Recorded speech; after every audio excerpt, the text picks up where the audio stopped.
Right, good morning. Yuri and I came from New Zealand, and to reach here, it normally takes around 36 hours, right?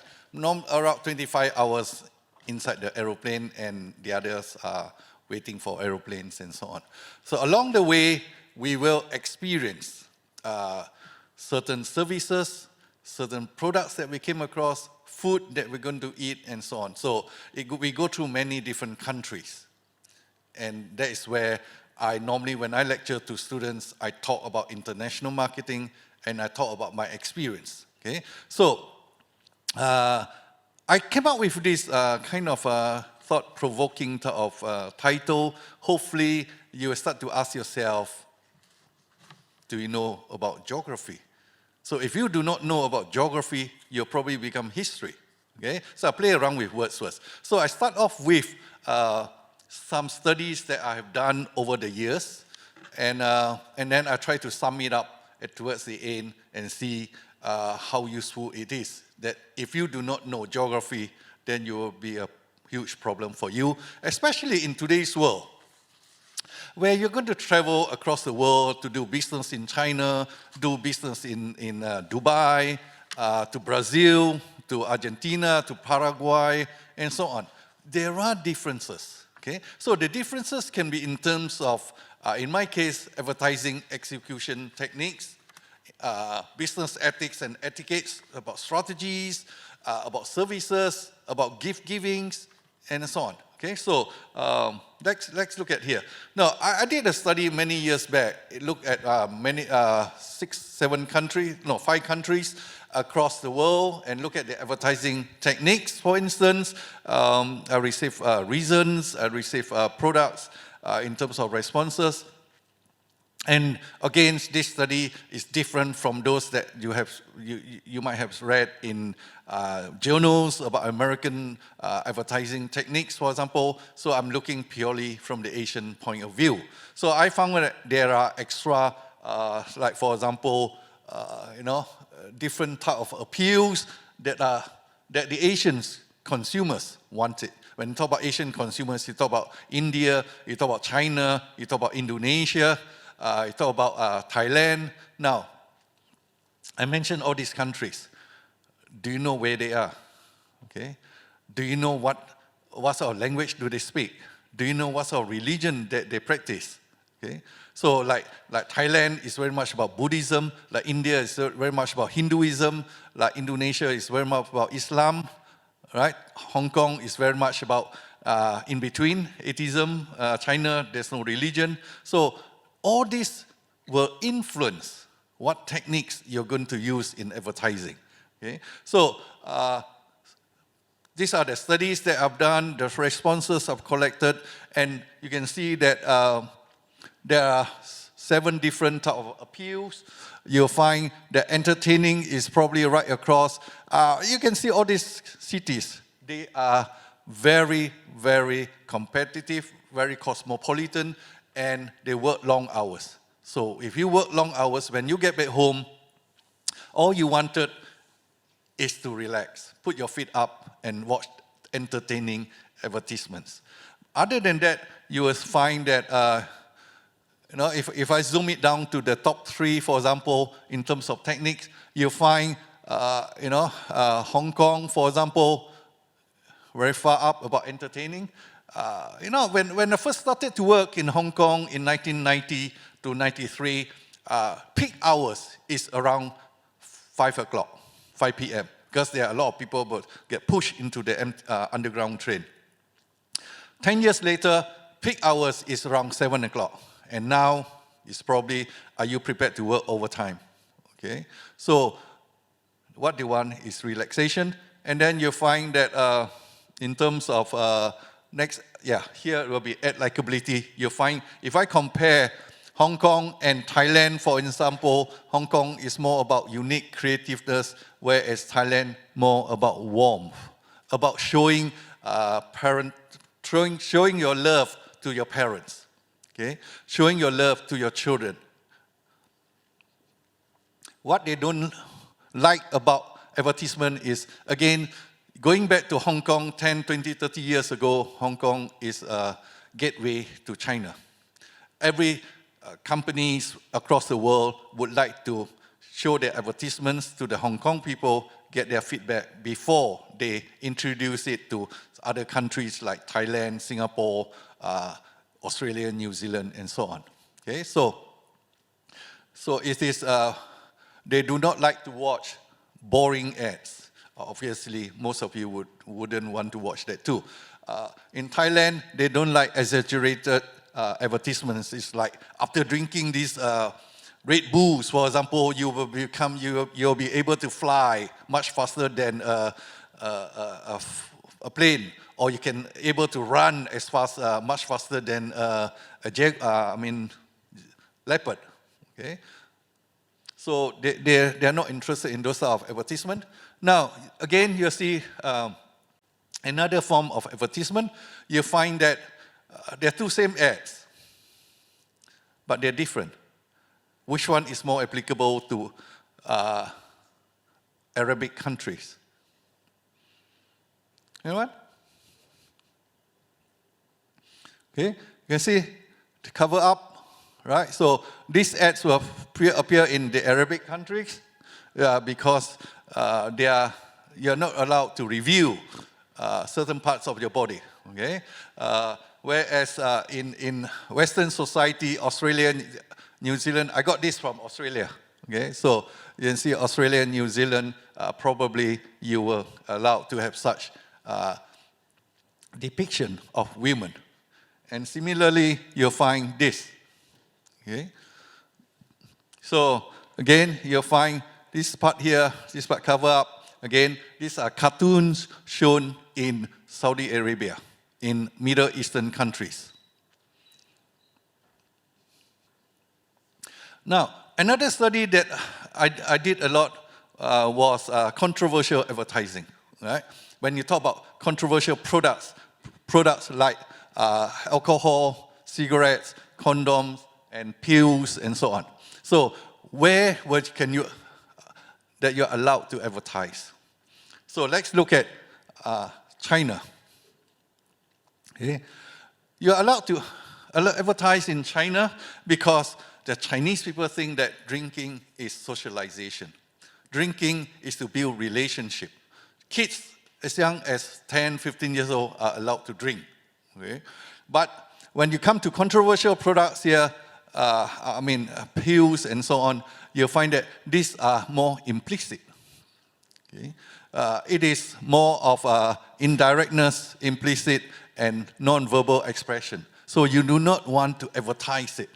So given this sort of knowledge that you gain, you're more likely to be successful when you go and, say, market your company's products to Asia, okay? In China, in this case. Now, what about this watch? Well, I collected it when I was working in Hong Kong, but look, the ads appeared in Hong Kong. Do you think you can advertise it in Poland today? In Portugal? You know? So again, look at it. Hong Kong is a very masculine society. Okay, but things have changed. Over the years, they have changed. Okay? We all have changed. So ads that appeared 20, 30 years ago might not be able to show anymore today. Now, what about sales promotion? Okay. What sort of sales promotion techniques that people like to have? So going back to, you look at it here in terms of Brunei. Anybody knows where is Brunei? Yeah. I know the capital, sure. Okay. Yeah. Well, definitely not in Brazil, not in South America, it's in Southeast Asia, okay? Then you have China, Indonesia, New Zealand, and so on. So again, if you look at different age group, you find that certain type of sales promotion tools that are actually useful, acceptable, or accepted by society in those countries. So if you look at sales promotion, divide them into monetary versus non-monetary type. So you get a discount, you get a sales, or you get a free gift, right? Free gift is non-monetary. You get a discount, you got $50 off, 50 euros off, there's a monetary. So you'll find, again, Brunei, okay? Why is that so? Brunei is a rich country, okay? They don't need to have sales promotion, right? Everybody is rich. The Sultan of Brunei gave lots of money to their population because they have oil, okay? So that's not a problem. But then you may say, what about Indonesia? Okay? Indonesia is more about monetary. They don't care about gifts. What they want is a discount. I want to buy it cheaper, okay? I can save, right? So if you are working for Nestle or working for a retail company or manufacturing company and you want to sell your products in Indonesia, okay, then you might want to think about using monetary type of sales promotion techniques rather than non-monetary. Okay. Well, I tried to compare between Hong Kong and New Zealand and gave reasons like building relationships, because sales promotion is more like building relationship, more about Confucianism, collectivist society. You go into a store, you always get discounts. Okay? You walk into a store in Hong Kong in the past, you walk in there today because today is Friday, you get 10% off. But because you are a member of that club, you get another 10% off. And because today is a sales promotion day, you got another 10% off. So instead of paying 100 euros, you may pay up only about 50 euros. So you become very happy. So my question to you here is, when is a goodbye? Okay, is a goodbye. So one is BYE, one is BUY. Okay, so when is a goodbye a goodbye? Okay, so a lot of so again, society here varies. In Hong Kong, when you say goodbye, it means I'm coming back. I like the sales promotion. I enjoy shopping, I get the discount. But in New Zealand, I talk to the local Western New Zealanders, then they say, goodbye means I'm not coming back. Because I don't get a good discount, I don't like the shop, I don't like the service, and so on. So, when is a goodbye a goodbye? Okay, so think about that. Attitudes towards bargaining, again, people like to bargain, right? 50 cents off, $1 off, so they like to bargain. And this is more to do with luck here, as I just mentioned. You walk in there, today happened to be sales promotion day, today happened to be a Friday, you got lots of discounts. Another area that I've looked at recently is more about relationship, business ethics and etiquette, right? So here, if ethics is more about a code of conduct, you behave. You come to here, all of you dress up, your school uniform, wear a tie. Okay? Etiquette here is more about moral code. You behave well, you sit down, you don't drink when we talk, you don't talk when we talk here.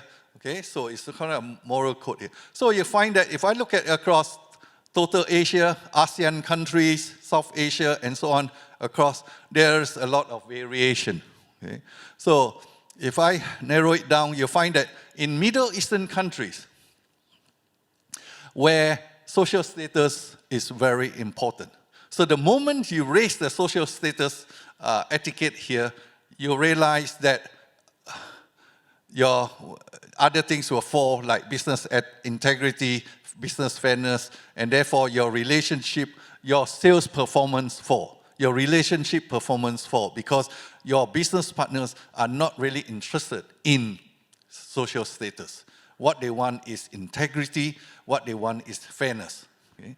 But if you look at another area where you can see here in terms of sales relationship, the blue color line here goes up when the others drop. Okay? So the others are behavior and so on. To sum it up, you find that in contrast, if you uphold ethical business, integrity, and professional behavior like in Australia and New Zealand, you find that your performance will rise. Which are, in other words, you have to behave, right? You have to be professional in your approach, not what you call informal business, what you call natural business. Is that what I say? Yeah. Yeah, natural economy, okay, which means corruption, right? so natural economy, or we call it informal economy, and so on. So in Australia and New Zealand, they are very strict on this. Okay. Another area, we look at business etiquette here. So we look at in terms of in these three areas. Okay, so here you find, again, the blue line goes, there's relationship performance, and you find this is professional communication. So in Indonesia, right, in contrast to Slovakia and Vietnamese business people, you find that Indonesia put a lot of emphasis on etiquette. Okay, you have to dress up. Okay, you have to put a tie on. You have to cut your hair. You have to carry a bag and professional looking in order to do business with. That's why the Indonesian business people would like to have. But if you put this emphasis too high, nobody wants to do business with you. Okay, so that is where you'll find. Here you find that in Mongolia, if you start to behave what we call here unprofessional behavior here, okay? If you drop, positive behavior drop, then your relationship performance will also drop. All right? So this is just to give you an idea from one country to another country, because I'm an international marketer, for example, so I do a lot of study, cross-country type of studies. Okay? So when to bring a gift, all right? So you find that, well, in China, well, in Brazil, inception stage, development, maintenance, and dissolution. Here, when we all go through a life cycle, 4 stages. Just like when you got a girlfriend or a boyfriend, you go through 4 stages. Okay? First is introduction. You get to know that person. Next, you develop the relationship. Third, you start to hold hands. Fourth, you say goodbye. Okay? So that's a not simplistic way of looking at it. So you find that, well, in China, development stage is the time when you bring a gift. Right? In Thailand, introductory stage is the time to bring a gift. So you do not have to bring a gift at each stage of development, but the question here is when, right? So there's another way. Now, New Zealand, we sell lots of sheep. We have 5.5 million people. We have about 60 million sheep in New Zealand, okay? Well, the figure's never right, okay? So it could be between 50 and 100 million, so they always say some figure somewhere. Shoulder, go to the Middle East. Now, this part of here is that the Middle Eastern people, they like to cook the lamb in a big pot, and then they put it in a big plate. Okay? And the big plate here, they have the meat here, and the group of them will sit down and eat. And they eat using hands, right? And then they chip here, they chip off here, they chip off here, and so on. So that big shoulder will be enough for them to sit down, 5 to 10 people, eat together. Okay? So here, but the Chinese people like this area, probably for stewing, for example. And then you have UK here, US, rack, and so on. So again, we can cut a sheep carcass into many different segments and sell it at different place at a different price. Okay? So if you were to sell a whole carcass to a Middle Eastern country, you may probably get $10 or 10 euros. But if you were to cut it up and sell to various countries, you may probably get 50 euros. Okay? So again, basic segmentation here. Now, what about communication? What about readings? Okay? So you find that in Saudi Arabia, you read from right, no, you turn, okay? You read from right to left, and here we read from left to right, okay? So You may say, well, it's simple, right? The next ad I'm going to show you, no matter how smart or how much experience you have, that sometimes people fail. It's very simple. Yuri mentioned about Coca-Cola. Right? So you have 3 frames. 1, a man lying on the sand. 2nd, drink Coca-Cola. And 3rd, running again. So this guy from America probably said he produced an ad that reads from here to here. But he didn't know that the Middle Eastern country, the Saudi Arabian people read from here to here. So which means you run, you drink Coke, and you lie flat. Okay? So he got sacked, all right? So obviously, so he said, the hell it should have, said the salesman. No one told me they read from left to right. Okay? So again, not where you read from, what direction is very important. This is in Hong Kong. Hong Kong space is very small, okay? And people study underneath a table, right? And kids going to school as young as 3 years old. I remember putting my kids up. I was in Hong Kong for a couple of years, and I had to sign up for my kid to go to primary school in Hong Kong, and you have to get interviewed. The kids at 2 or 3 years old will be interviewed by someone from that particular school to find out whether their kids is qualified to go into that particular school. 3 years old. Okay? So they put a lot of emphasis on kids getting into good schools, playing piano, violin. Failure is not an option. So that's where parents in Asia spend a lot of money on education. Here, you probably get free education. Okay? There are other countries, they pay a lot for education. What about gifts? Gift giving again. This woman, Madam, Dame, somebody went to Taiwan and gave him a watch. To the Chinese society, receiving a watch means your time is up. Okay? So can you imagine that she brought a nice Rolex watch to this mayor of Taipei? Okay? And the other one is disrespectful of the office of president of the South Korea, for example. And you see this guy, Bill Gates, puts his hand in there while meeting the ex-president. Meeting the president at that time. Okay? So again, ethics and etiquette. Again, it's about gift giving. In Malaysia, you'll find that if you take pictures of the Prime Minister or the King and Queen, the bed here is, is insulting. Okay? I don't know whether you have came across this. I was in in China. I went to Sichuan, I think, and there is a picture of Mao Zedong, right, the former president, and he was standing like this, and someone took a picture of his back. And that was the only picture that is allowed to be seen by everybody in the world. Okay? And nobody is allowed to take that picture. And I don't know how that picture was allowed to be shown across the world.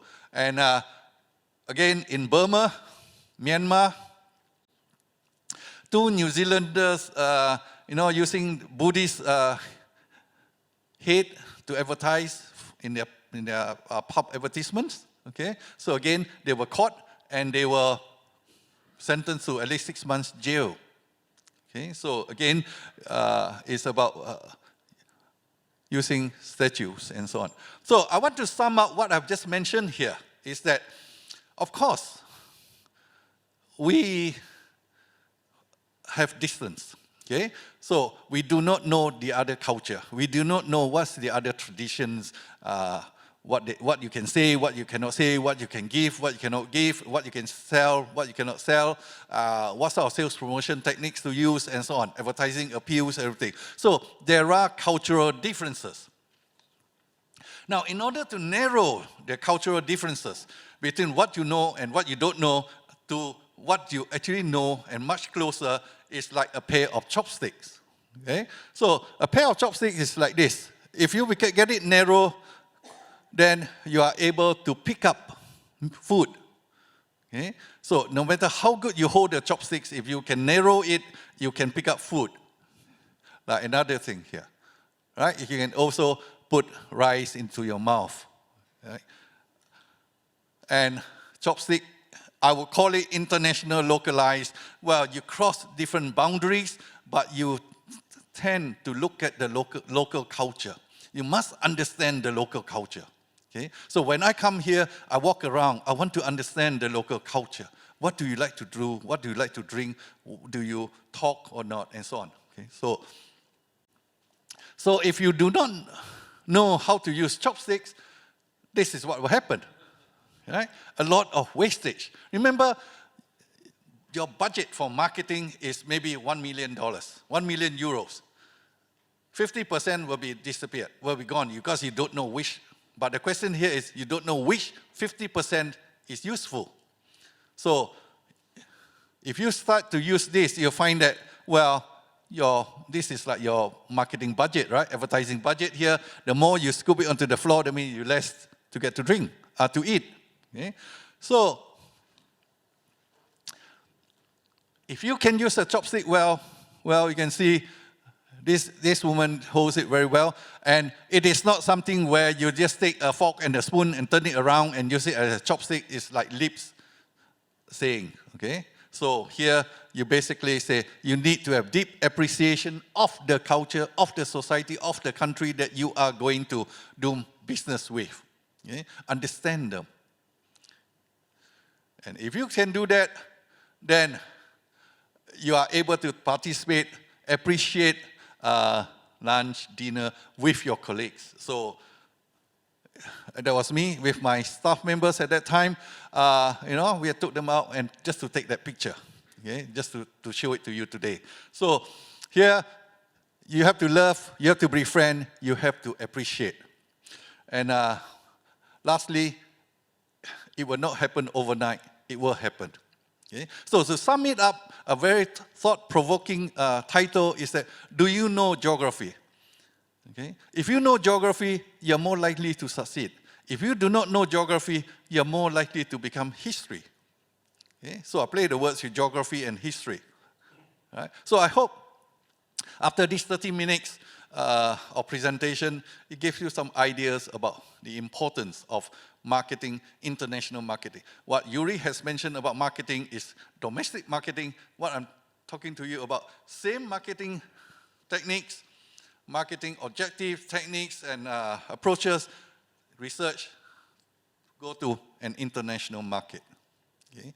So international market could be Poland, could be Hungary, could be Brazil, Argentina, Paraguay, and so on. So again, they're very different. Okay? So I stop here. You got 2 more minutes. Any questions?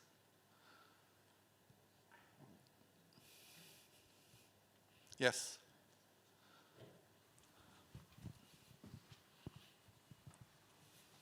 Hi, thank you for your presentation, of course. I have a question about the differences in marketing in Poland, because you said about some kind of Asian countries that you've researched into.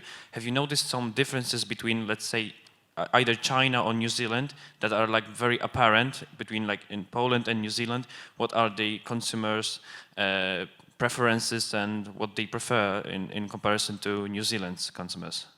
Well, first of all, to start off with, when I came here, I found the Polish people generally, are less likely, are less approachable. Okay, you want to know more about we first before you start to talk, before you start to do. Whereas the New Zealanders will be the other way around. It's more like, hello, how are you? How can I help you? And so on. So there's subtle differences there. And probably, again, is I think in terms of drinking, could be the same, right? You can drink as much as you like. I was at Frankfurt Airport, and they say I can buy 10 liters of wine, liquor to Poland. Okay, so in New Zealand, there's some restrictions, okay, as to how much you can drink, and also in terms of food. Okay? Food in New Zealand are more cosmopolitan. There are more food from sushi Vietnam, from Thailand, from India, and so on. When I walk around here, I think I only saw one sushi store here. So probably you are not much into eating Japanese food yet, but it will come. Okay? So that is how so far I've observed in terms of between Polish and New Zealanders, or Chinese, for example, probably they will like to have a different food. I mean, personally, when I go to a city or a country, I tend to eat what is offered by that country. Okay, so my time is up. All right, thank you for listening to me, and all the best. Maybe I see you in one of those places. Thank you.